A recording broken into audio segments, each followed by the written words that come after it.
Students, welcome to Biotech Academy. Now, in the previous lecture, we have spoken about what are the various, we are talking about protein biochemistry, and in the previous lecture, we have spoken about various types of proteins and classification, their solubility and all.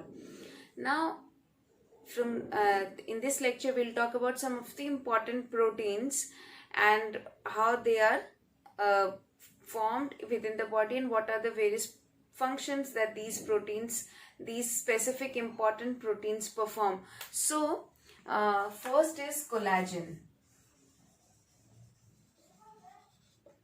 Okay, so this is the one of the most important proteins, and it is the most abundant protein and major structural protein which is present in the, it is the major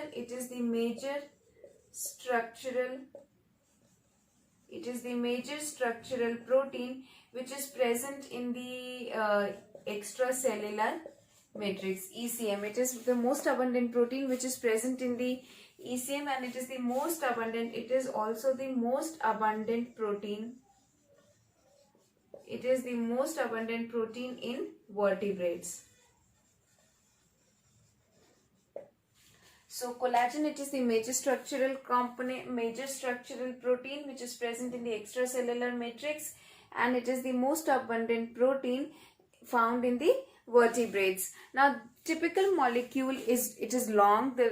How does this collagen molecule looks like? It is long. It is stiff. It is long because it is long. Then it is stiff, and it is triple helical structure.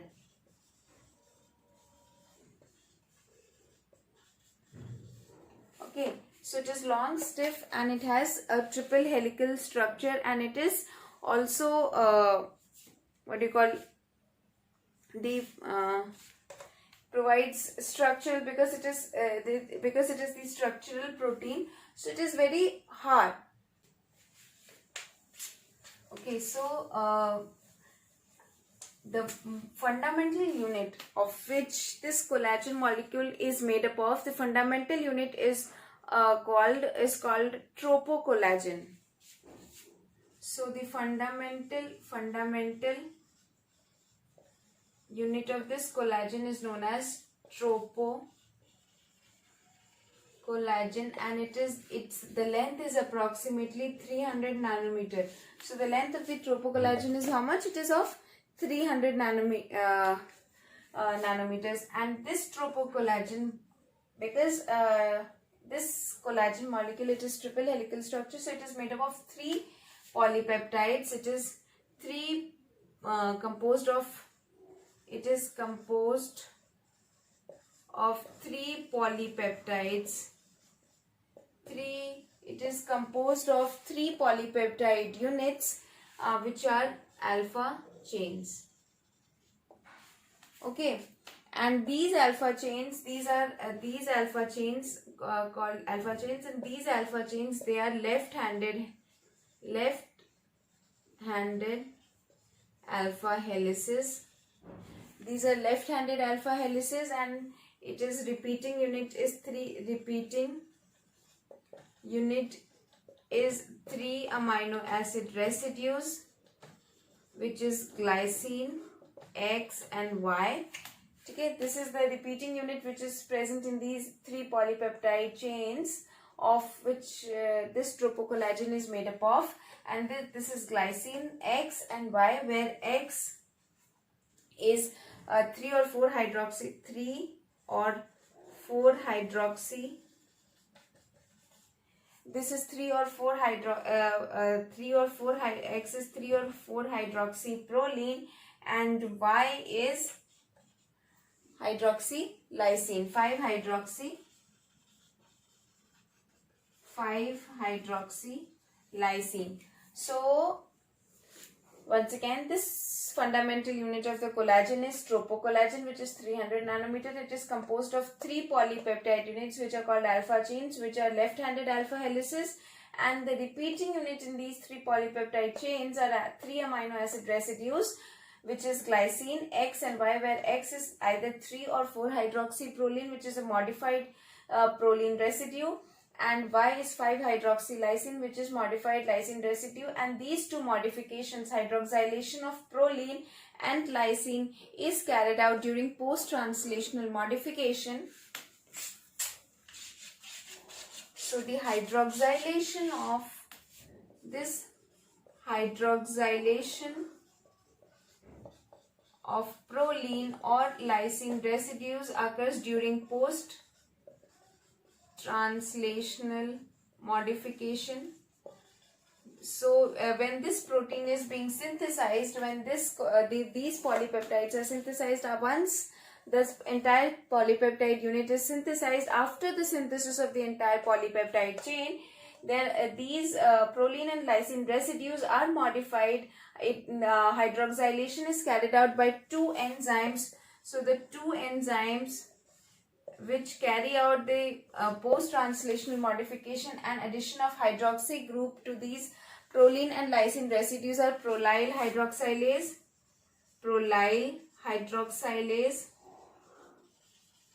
and lysyl hydroxylase.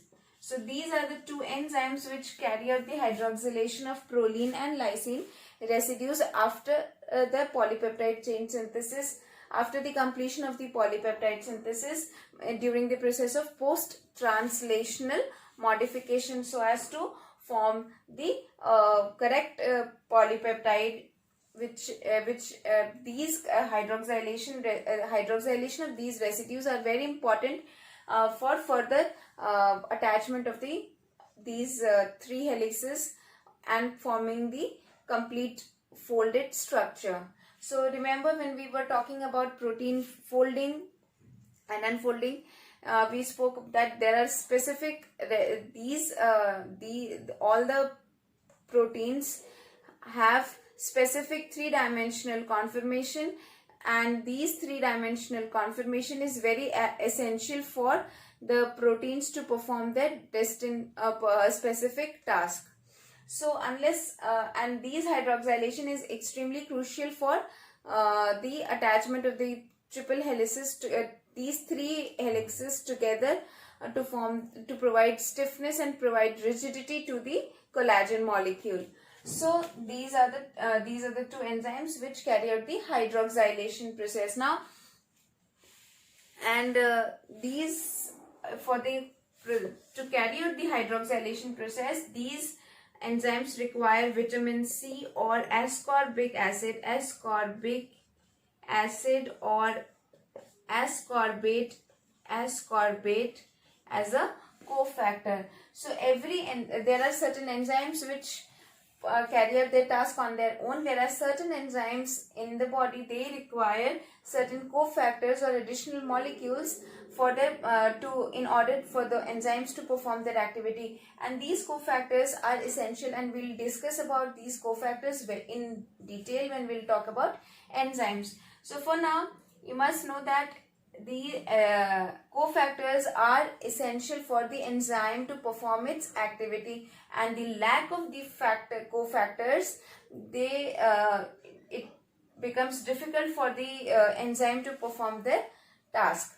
So for these hydroxylation processes, ascorbic acid or ascorbate or vitamin C is essential, and it acts as cofactor for these enzymes to carry out the hydroxylation process. And if there is a deficiency of vitamin C or if there is a deficiency of ascorbic acid, then these enzymes, they cannot carry out the hydroxylation.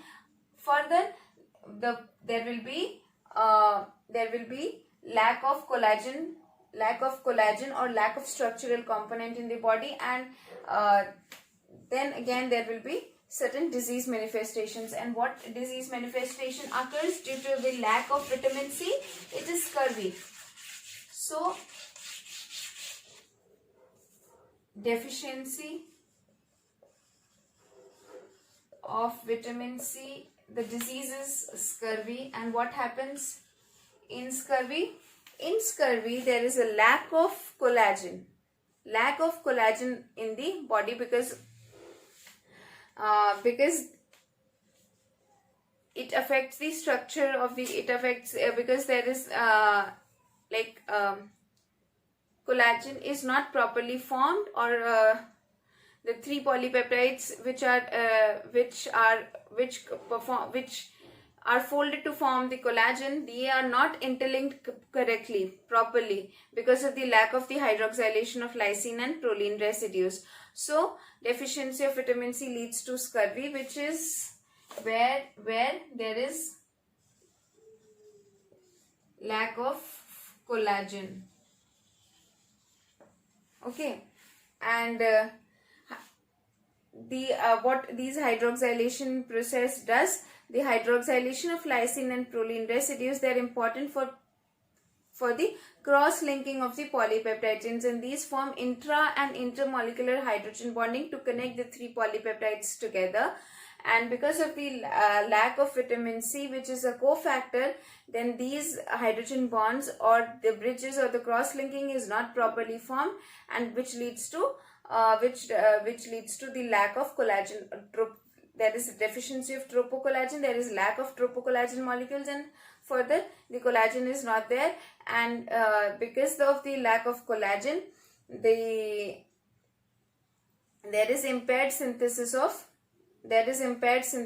collagen, and impaired synthesis leads to which is the structural component, and so this collagen is not there. And yeah, so this is about scurvy. Now we'll talk about the cross-linking, how the cross-linking is present in the collagen molecule. So there is inter and intramolecular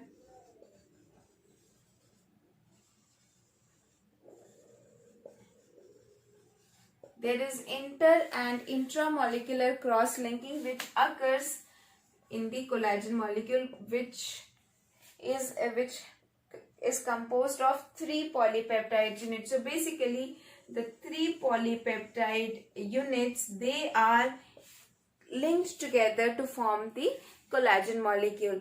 So there are covalent crosslinks. Why covalent crosslinks are present? Because the covalent bonds or the covalent cross-linking is more energetically more stable, so, and more energy or more ATP is required to break those bonds, to provide, so to, in order to provide stiffness, in order to provide rigidity and inelasticity to the collagen molecule, covalent crosslinks, covalent intramolecular crosslinks are formed between the three polypeptide units. And covalent crosslinks are also formed between the same tropocollagen molecule as well as the repeating tropocollagen molecules, which ultimately form the collagen. Okay, so and intramolecular crosslinks are formed through the enzyme called Lysine Oxidase. So Lysine Oxidase, what it does, it forms intramolecular cross. It causes intramolecular crosslinks. It causes intramolecular crosslinks, which is this is a copper dependent enzyme, and it causes intramolecular crosslinks between the tropocollagen molecule. All right. So some of the major steps which are involved in these major steps which are involved in biosynthesis of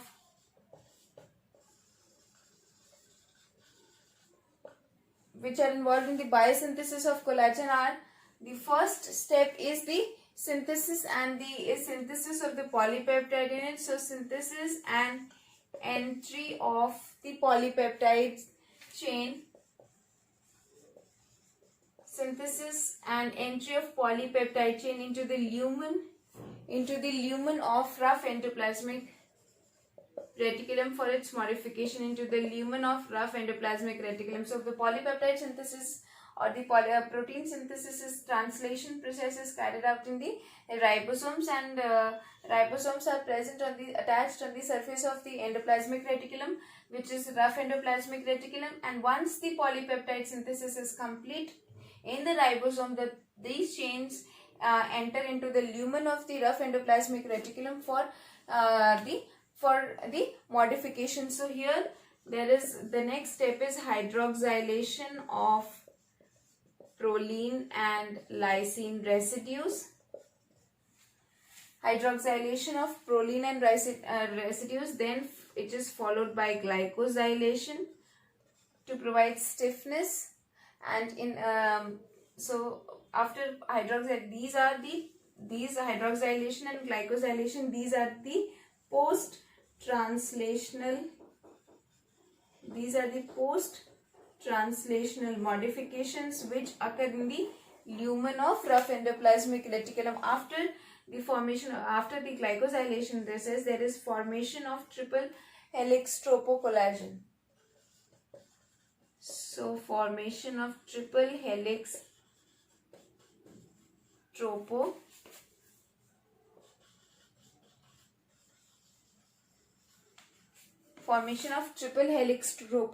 collagen. After this formation of this triple helix, the next step is the packaging.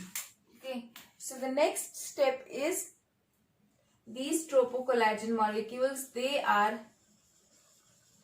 packaged into transport vesicle. After the transport vesicle, then there is exocytosis, means the cytosis. So the collagen molecule, the tropocollagen molecule, which is formed within the lumen of the rough endoplasmic reticulum, it is then moved out into the cytosol. So it is by the process of exocytosis. And how does that tropocollagen molecule moves out? It is moved out in the form of transport vesicle. So once the tropocollagen molecule is formed in the lumen after the post-translational modifications of the residues, then it is packaged in the form of transport vesicle. The way when you have to go out, you pack your bags. Similarly, the proteins, which after its modification in the lumen, it is packaged into transport vesicle to be to reach its desired destination. So the tropocollagen molecule is packaged in transport vesicle, and by the process of exocytosis, it moves out from the lumen of the rough endoplasmic reticulum where it was, and then there is cleavage. So when you reach your destination, what you do? You unpack your bags. Similarly, there is cleavage and there is formation of tropocollagen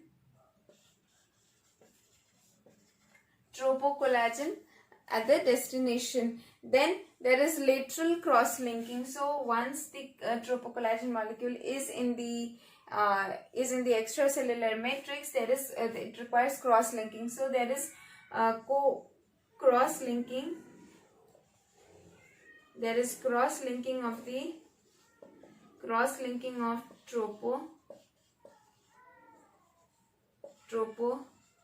is cross-linking of tropocollagen molecules, and then there is aggregation into it. Then these are aggregated into fibrils in extracellular matrix. So these are the steps which are involved in the biosynthesis of collagen. So once again, it is synthesized in the polypeptides are synthesized in the ribosome by the process of translation. Then these polypeptide units, they enter into the lumen where a post-translational modification in the form of hydroxylation and glycosylation occurs to these polypeptide chains.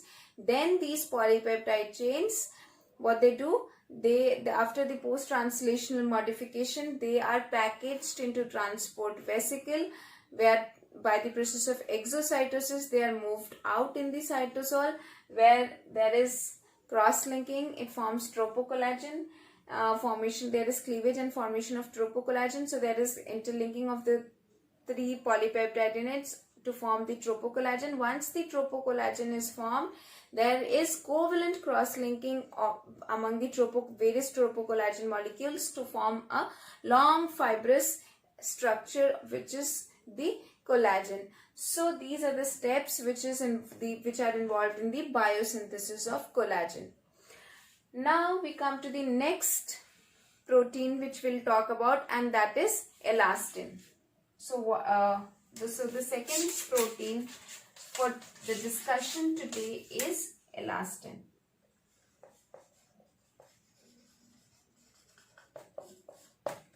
Okay, so elastin, it is a hydrophobic,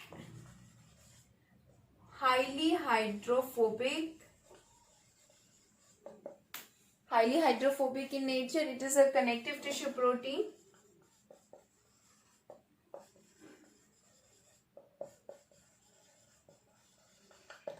Okay, it is a highly hydrophobic and connective tissue protein which is responsible for extensibility and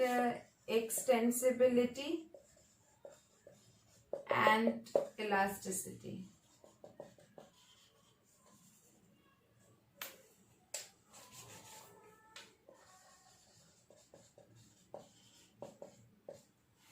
Okay, so elastin, hydrophobic connective tissue protein, provides extensibility and elasticity because of the hydrophobic or the non-polar residues. This protein, it is very rich in proline and non-polar residues. So it is rich in non-polar residues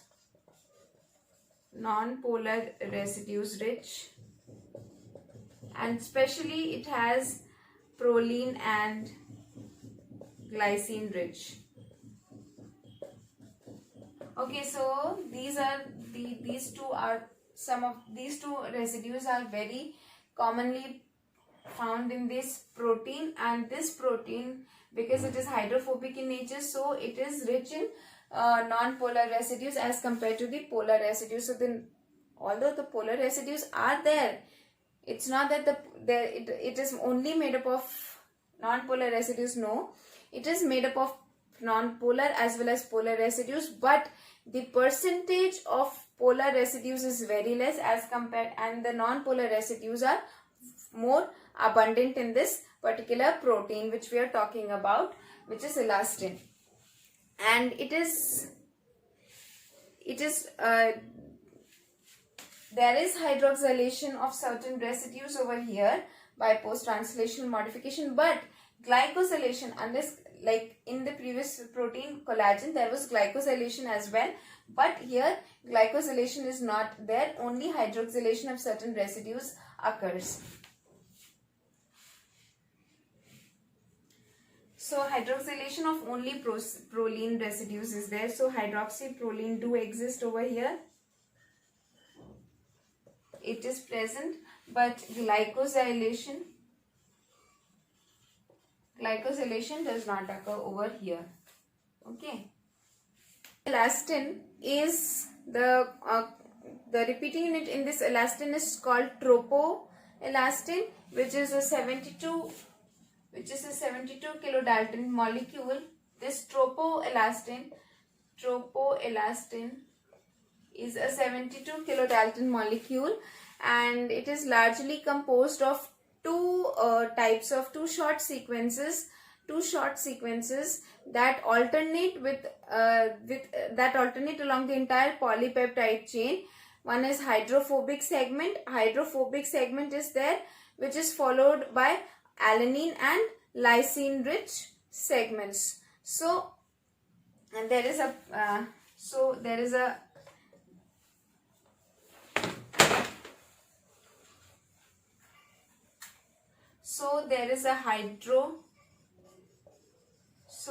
a hydrophobic segment in this tropoelastin, which is alternated by along the polypeptide chain there is hydrophobic segment which is alternated by lysine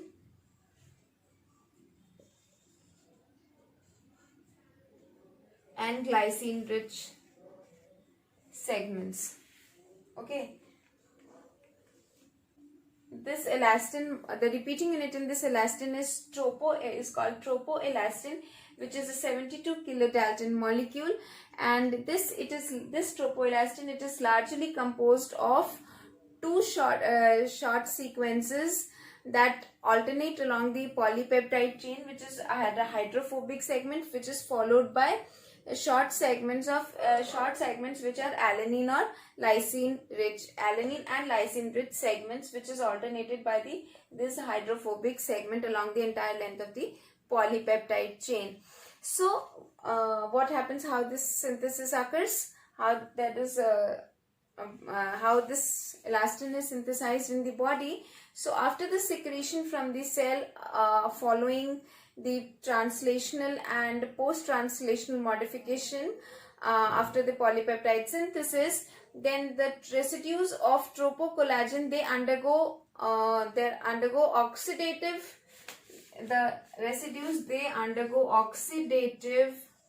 deamination.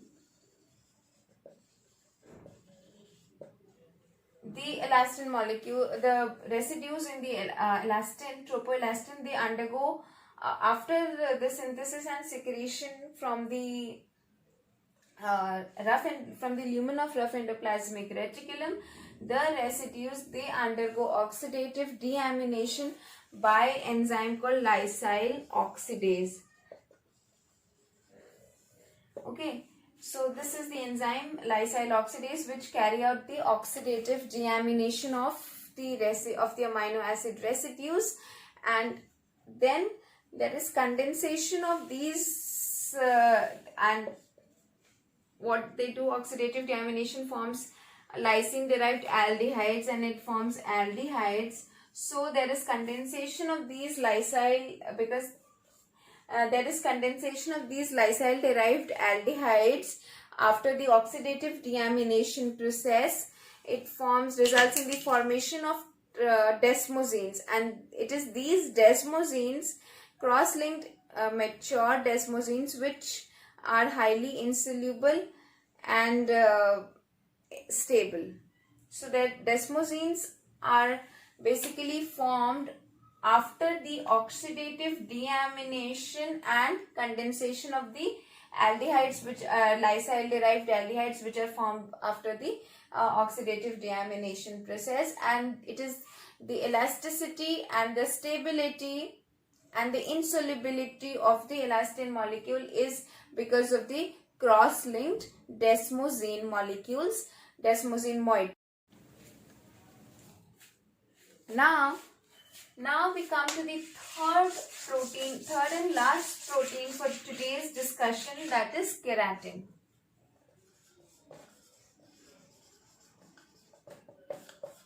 Okay, it is the most abundant protein which is present in our hairs. So these are intermediate filaments which are present in the eukaryotic cells, and these are the large family of proteins which are of two types. There are alpha keratins and beta keratin. These alpha keratins, they are found in mammals, and beta keratins, they are found in birds and insects. There are other differences in the alpha and beta keratins as well, which I am investing over here. There is alpha keratin and here it is a beta keratin, which are the two types of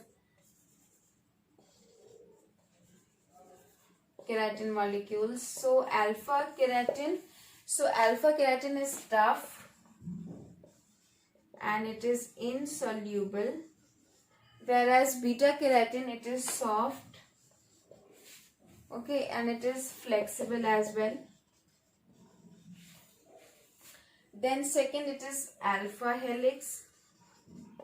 Okay, alpha keratin, it is alpha helix. It is beta keratin, it is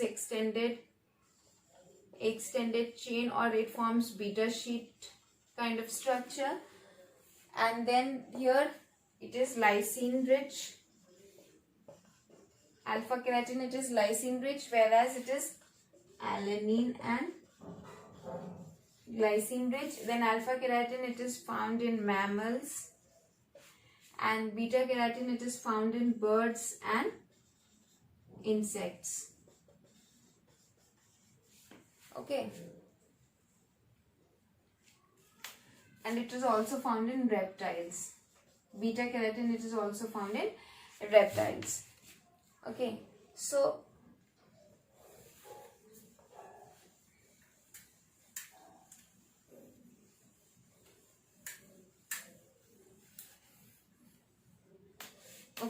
so this every alpha keratin, it is, we'll talk about alpha keratin, which is present in mammals, and it is lysine rich. It is tough and insoluble. So every alpha keratin is heterodimer, which is made up of two types of polypeptide chains, type 1 and so alpha keratin, it is made up of two types of, there is type 1 polypeptide chain and there is type 2 polypeptide chains. Two polypeptide chains are there. Type 1, it is acidic, and type 2 polypeptide chain, it is either neutral or it is basic. So these two polypeptide chains and these keratin, they are right-handed. The keratin, they are right-handed alpha helix. Okay, and it is because of the right-handedness in nature, it is extremely tough and very stable molecule. Okay, so now this these alpha helical chains in the keratin, they are heterodimer and they are arranged parallelly. So there are parallel arrangements of the polypeptide chains, or type 1 and type 2, which are parallelly arranged, and the two heterodimers, they are after the formation of the heterodimers, the two heterodimers, they are joined in anti-parallel orientation to form fundamental tetramer, which is called protofilament, and two protofilaments, then the two protofilaments form protofibrils and the protofibrils form microfibrils. So this is all about keratins, and so today we have spoken about collagen, elastin and keratin. In the next lecture we will talk about hemoglobin and myoglobin, which after which this protein chapter will be over, and then we will get on to enzymes. So if you find the content useful, please hit like and subscribe to the channel for more such updates. If you all have any doubts and queries, you can ask me in the comment section or on the email ID, and I've already replied to all the queries which have been asked from the previous lecture to everyone. So I'll be answering each and everyone's query. So please do not hesitate and ask the queries in the comment section. You can send me the mail also. And till then, wish you good luck and work hard and stay tuned for more such videos. Thank you.